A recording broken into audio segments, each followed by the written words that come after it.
Welcome to Wisdom Scrolls, the tales of Panchatantra. Next to a dried-up pond, there lived a hungry heron.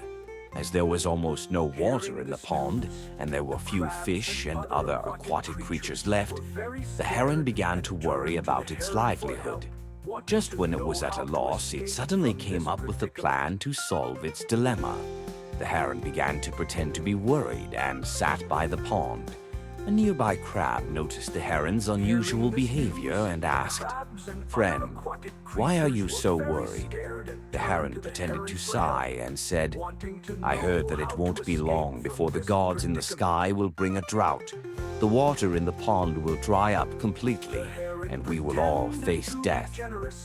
Hearing this news, the crabs and other aquatic creatures were very scared and turned to the heron for help, wanting to know how to escape from this predicament. The heron pretended to be generous and said, "I know a pond not far away with abundant water. If you are willing, I can take you there one by one." The fish and other creatures gladly accepted the heron's proposal, so the heron began to transport fish to the new pond every day. However, instead of taking the fish to a new pond, it took them to a secluded place and ate them one by one.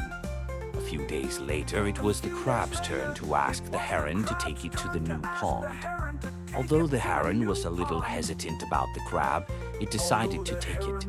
However, the cunning crab realized the heron's evil intentions and kept observing the movements around on the way. When the heron flew to the place where it ate fish, the crab saw fish bones all over the ground and immediately understood the heron's plan. In order to save itself, the crab quickly clamped the heron's neck with its powerful claws and threatened the heron to take it back to the original pond immediately. The heron had no choice but to obey the crab's order and take it back to the pond. After returning to the pond, the crab told the other creatures about the heron's conspiracy and killed the heron. In this way, the crab successfully protected the other residents of the pond and exposed the heron's fraudulent behavior. Through the experiences of the heron and the crab, this story conveys the truth about wisdom, deception, and justice. The crab defeated the cunning heron with wit, which shows the importance of intelligence and vigilance when facing danger and deception. This story also reminds people not to trust others easily, especially when interests are involved, and to remain cautious and rational